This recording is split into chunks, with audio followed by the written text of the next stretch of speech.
नमस्ते देवी और सज्जनो, आशाताईस रेसिपी मध्ये तुमचं खूप खूप मनापासून स्वागत आहे। तर चला मग आजची नवीन रेसिपी सुरू करूया।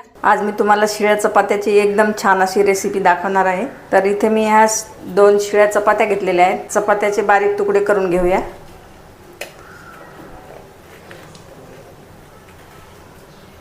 आणि चपातीला टाकायचं आहे मिक्सर जार मध्ये। चपातीला घ्यायचं आहे ग्राइंड करून। तर चपातीला अशा प्रकारे ग्राइंड केलेला आहे। घेऊया एका बाउल मध्ये। इथे 2 बारीक उकडलेले आलू घेतलेले आहेत। आलूला याच्यामध्ये ग्रेट करून टाकायचं आहे।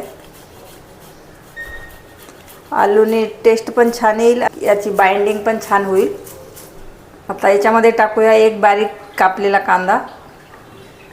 अर्धा चमच लसण ठेचून घेतलेला आहे, तर लसण टाकायचं आहे। लसणाने खूप भारी अशी चव येते। 2 हिरव्या मिरच्या घेतलेल्या आहेत।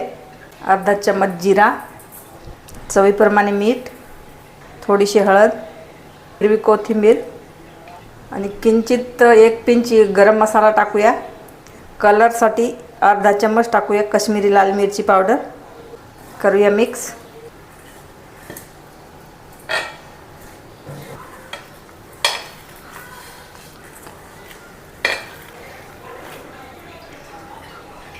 त्याच्यामध्ये पाणी टाकून थोडंसं पतलासा असं बॅटर बनवायचं आहे। आपण जसं भज्यासाठी बॅटर बनवतो तसंच बॅटर बनवायचं आहे। तर बघा अशा प्रकारे हे पतलं बॅटर बनवलेलं आहे आणि आपण याचे असे भजे बनवू शकतो।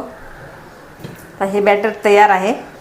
कढईमध्ये तेल गरम केलेलं आहे। तर आपल्याला याचे छोटे छोटे भजे बनवून घ्यायचे आहे।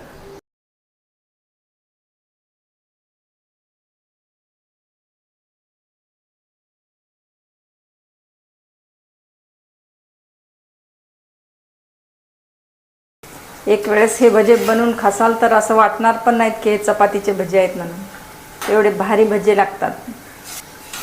मस्त कुरकुरीत असे भजे झालेले आहेत बघा।